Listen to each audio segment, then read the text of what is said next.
Hey guys, good to be here. We're about to turn to the scriptures and start week 3 of Never Graduate, a core value of mine at least, and I kind of hope it's Northminster's core value. Um, it's probably different for everybody. We're calling this sermon, I changed the title just moments ago, Team Up or Fade Away. And that's the choice, team up or fade away. I'm always really, I don't know. I'm kind of suspicious anytime things come up too binary, where you can do this or that. But I did go with a binary title, so you can be forewarned. Team up or fade away. I think if you're gonna never graduate, you you can't do it alone. That's what you can guess from this sermon.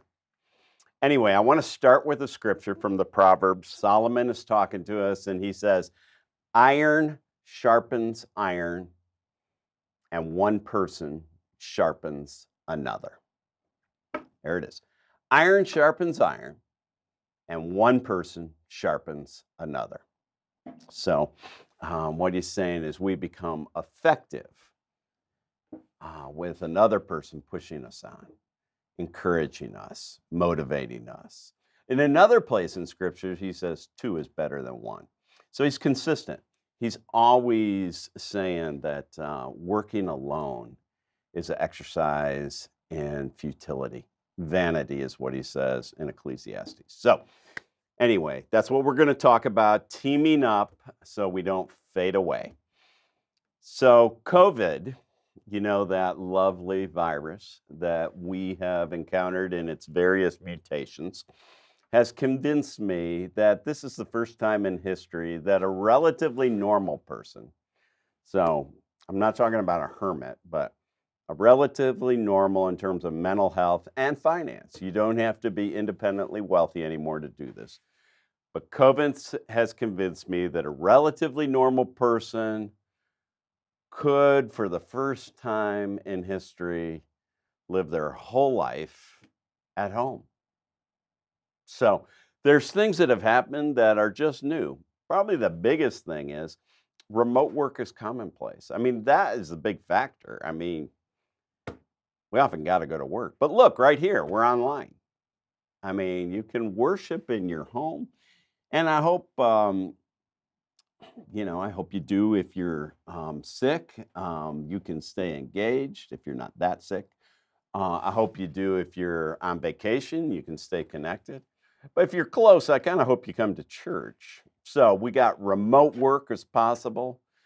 Anything today can be delivered, groceries, lettuce, anything. Entertainment choices abound. Streaming platforms are a dime a dozen. For the first time in my life, I'm ready to cut the cord with DirecTV and just do YouTube or Hulu or yeah, I don't know, Voodoo Plus or something like that. Probably shouldn't do that one. Anyway, so there's new possibilities of being at home. It's also think about the peace you could get. If you stay at home, you don't have to worry about messy human encounters. Like hurt feelings will be very rare, and office politics aren't going to happen at home. Well, we hope not. And no road rage in your hallways.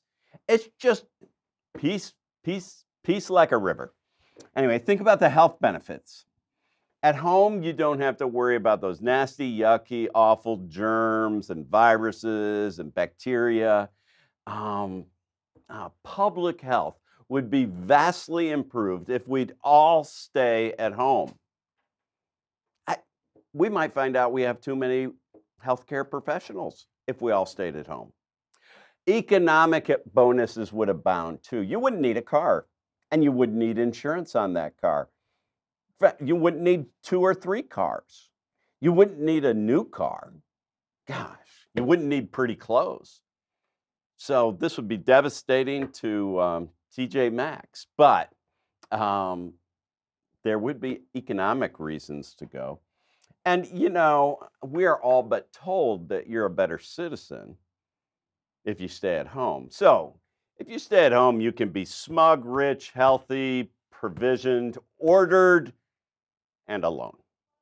But here's the thing, it's a pretty big thing.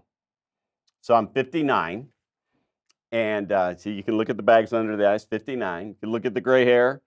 That's caused by messy human encounters. I'm 59, and I can think of not one person that I respect in terms of their faith who did it alone. Not one. So think of the thousands of people I've bumped into over those 59 years. Tens of thousands, maybe hundreds of thousands. Not one that I know and respect in terms of their faith did it alone. They all had people come alongside them. It wasn't just them and God. It wasn't them and God and their resilience and grit. It was them and God and person after person. Not one.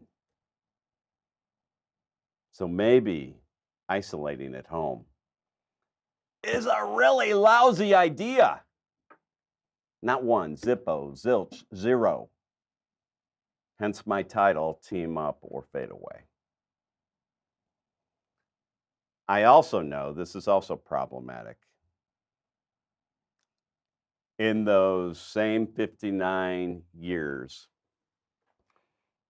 I have seen that real, authentic, iron sharpen iron relationships are rarely sought out or experienced by regular folks. Most leaders I know, when I talk to them, and as a pastor, and I ask them, well, who are your friends and what do those friendships look like?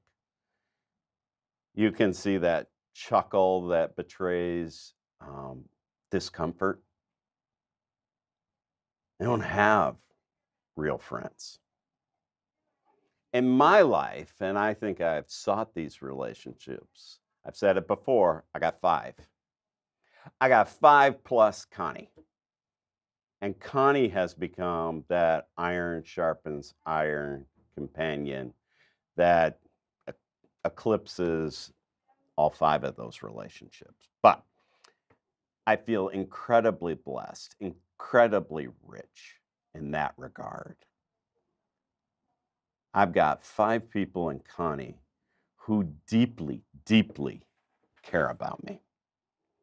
So what I want to do is consider those observations of mine in terms of a math formula. So no one I know has gotten there alone. No one. And not many people are looking for an iron sharpens iron relationship. So we got no one plus not many equals a disaster for the church. And if we're salt and light, a disaster for the community. Where do mature believers come from? Are they just born?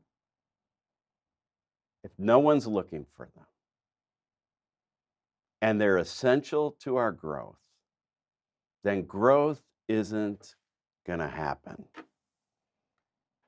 We need a pill that can fix this.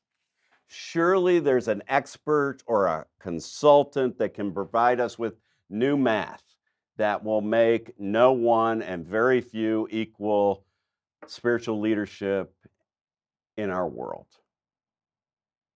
Someone who can provide a magic formula for a price, a secret sauce for, some kind of, I don't know, maybe we have to pay a retainer for that knowledge. Someone's got to be out there. There's got to be a quick fix to this problem. The fix can't be changing what people want. That will take forever. But I think that's the only answer. We need to change ourselves and our wants, or the picture isn't pretty. We need to team up or fade away. Did you like that? That's professional. Anyway, in the book of 1 Samuel, we read of a super unlikely friendship that somehow flourishes in an incredibly hostile environment and could be called the most impactful friendship ever. Ever. You may even have heard of it. In 1 Samuel 18, we meet the son of a king, so pretty highbrow, pretty white collar. This is gray and white. Pretty buttoned up, pretty connected kind of guy, son of a king, and a shepherd rival, Jonathan and David. And so what I want to do right now is just pop into their first meeting. So flip over to 1 Samuel 18. It's about a third of the way through it's before Psalms. 1 Samuel 18. And this is the first meeting of David and Jonathan, and things happen fast. It goes like this. When David had finished speaking to Saul, okay, let me give you some context. David has just killed Goliath. I mean, 7.5 foot tall, uncircumcised Philistine, who the whole army of Israel was afraid of. And David has just killed him with a sling. He's got 5 round stones. You read the text, it sounds like one of them laid him out. It's pretty earthy. It says it buried into his forehead. Woof. So David has just done that. And when David had finished speaking to Saul, Saul's trying to figure out who David is. The soul of Jonathan was bound to the soul of David. And Jonathan loved him as his own soul. So Saul took him that day and would not let him return to his father's house. He became like a son to Saul. And then Jonathan made a covenant with David because he loved him as his own soul. And Jonathan stripped himself of the robe he was wearing and gave it to David, and his armor, and even his sword, and his bow, and his belt. Okay. Before we glamorize and spiritualize this relationship, I want to take a look at friendship in general and this friendship in particular. So what we need to say is with friendship, there's a lot of different kinds of friendship. So I just want to spill out a few. There's that utility friendship. It's super transactional, but not always equal. And it's always asking, what can you do for me? So your friends, or you're committed to that relationship, as long as there's usefulness. Very common kind of relationship. It's hard to experience it when you find out you're the one being used. But often it's mutual. It's, I'll scratch your back, you scratch mine. And that leads us to the second kind of relationship that could be qualified as a friendship. We call it alliances. So these are friendships built around shared purposes. It's not necessarily utility, it's a great end that is shared. They're temporary as long as that purpose is shared. And they're often head scratcher relationships. You know, Shakespeare wrote, misery acquaints a man with strange bedfellows. Well, alliances create strange relationships that are often kind of, how did that happen? Okay, so we got utility, alliances. There's also affinities. These are friendships built on shared interests. And so these are people who you enjoy, but only in a particular context. Like these are people that you might have fun being around for a certain amount of time, but you'd never take them home. Um, they're relationships that are completely untested by real life because they only happen at the stamp collectors meeting or at the sailing club or at your investment group. There's a shared interest, a shared affinity. Let's go a little deeper to affection and attraction.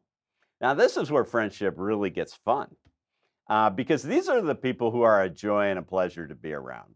It's just the right fit, Just you're not walking on eggshells with these people. You laugh too loud with these people. Yeah, you're not being shushed and told to speak quieter. These are people that you go on a 7-day trip with.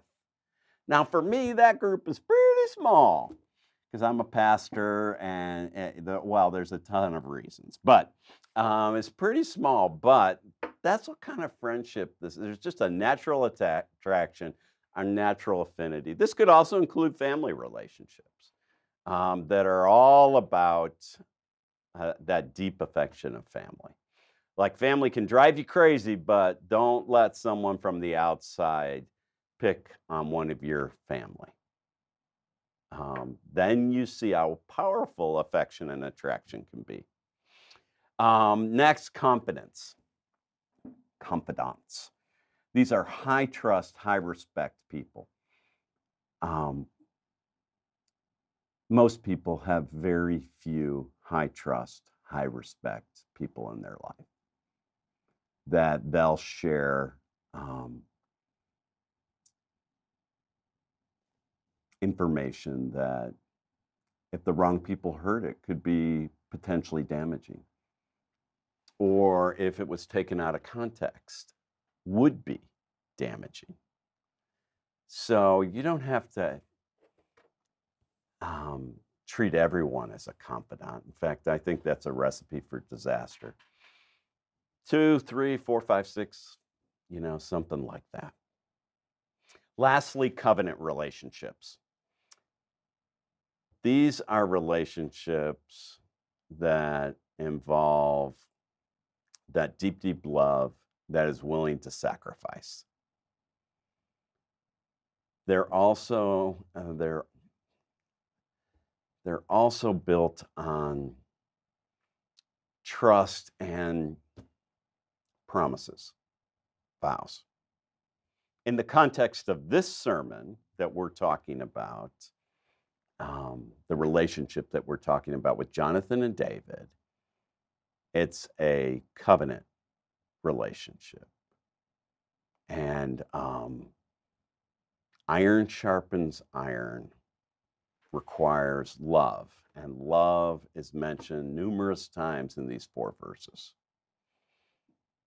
And iron sharpens iron requires going soul deep, SOUL, not skin deep, not interest deep, not affinity deep, not purpose deep, not utility deep, soul deep.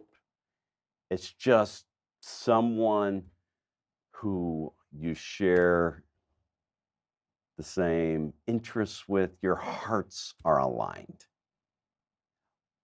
All of my 5 are soul deep. Some of them are profoundly different than me. I want to tell you about one of my friends, Sanford Turner. So Sanford, in some ways, was my boss. So how's that going to work out? He's also like 55 times more liberal than I am, and I don't feel that I'm very super duper conservative. He went to the Peace Corps in Colombia. I mean, he was all in, is all in on all those things. I felt like No, I don't know why Sanford and I connected, but we did. And in a strange way, we came to love each other and care about each other's families and pray for each other and encourage each other when they're down. And, but he couldn't be, he's 20, probably 12 years older than me. I don't know, something like that. There's so many reasons that relationship could have worked, but our hearts thought the same way, felt the same way. We both hated abused power. I mean, just hated it. Um, we both felt like the church, um, wow, it could be so powerful, so much possibility with the church. We both felt like very rarely do we tap into the resurrection power of God. But I am sure we voted differently, and I am sure we had different affinities, but not all. We kayak together. And Sanford is that deep, confident friend, along with four other men. And then, in a totally different way, my wife, Connie. It's not a marriage that has um, faded, it's a marriage that has grown deeper. But these covenant relationships are extraordinarily rare. Now, if we look at David and Jonathan, this relationship in particular, let's just kind of take a peek at it like, I don't know, biologists studying an organism. First, it's a super unlikely relationship. They should be rivals, not friends. I mean, I think if you think about it, it's obvious that from Jonathan's perspective, if David succeeds, Jonathan loses. He's in line to be king. And if David is king, he's not. They come from completely different social classes, completely different experiences, but they have some similarities. They both are military leaders. They both exercise wisdom. They both love their God and are willing to walk out on a limb, a crazy limb for him. With David, it was Goliath, a perfect example. With Jonathan, read chapter 13 and 14 in particular of 1 Samuel. Almost the same stories. Then we find out in verse 1, I think it is, that they were bound and knit together by God. So let me look back, and it says, the soul of Jonathan was bound to the soul of David. So what's interesting about that verb is it's passive. Um, Faith was critical, but these two men didn't make this relationship happen. Someone else did, and I think it's God. But if we're looking for a covenant relationship, and David and Jonathan, who clearly were open to it, if God is the one who binds us together, we need to be praying for a Jonathan in our lives if we want one. And we need to be open to who that Jonathan is, even open if it's the least likely person. Now, you got to share some important things. You got to share, a common faith. But beyond that, I don't know what it is that God needs for us to be bound together as Jonathan and David's. Another thing is that it wasn't just their interests that were bound together or their agendas that somehow worked together. It was their souls. And so this kind of covenant relationship, it goes soul deep. So look for that. Look for soul deep. It's great to have interest deep friendships. Just don't think they're soul deep. It's great to have an alliance. I mean, we need alliances. Just don't think they're soul deep. It's great to have affections and attractions, but a covenant relationship, soul deep. They're built on trust and assurance. Um, Jonathan had to trust God and David. David had to trust Jonathan. I mean, in those chapters, we read 18, first 4 verses. In 18 and 19, there were 6, count them, 1, 2, 3, 4, 5, 6 murder attempts on David by Saul, Jonathan's father. Think of the trust. And so Jonathan makes a covenant, a formal agreement that, you'll have to trust me on this, is public. I'm with you. I'm standing with you. Everybody knows it. We find out love is the engine for this relationship. So, not duty, not respect, not loyalty, not utility, love. Ahav. Love is blood, the life's blood to a covenant relationship. Lastly, we find out covenant relationships involve sacrifice. Love involves sacrifice. David's gain meant Jonathan's loss. The loss of clothing, we read in verse 4. The loss of position, military position, and the respect of a father. David was made the military leader, Jonathan lowered. The loss of political position, and ultimately the loss of life. We all need a Jonathan, and we all should be a Jonathan. Never graduates, assumes you will get out of your house and enter the mess of relations, of relational encounters, of human interactions. Never graduate, then assumes community. The idea that two are better than one assumes community is necessary for really good things to happen. Never graduates assumes iron sharpens iron, that you can have a relationship that includes somebody's correction of you. God forbid that they don't love you as you are. You should want them to not love you as you are. Never graduate looks deep into the soul. So, team up. Find a Jonathan, be a Jonathan, or fade away. Amen.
Hey y'all, thanks for worshiping with us this morning.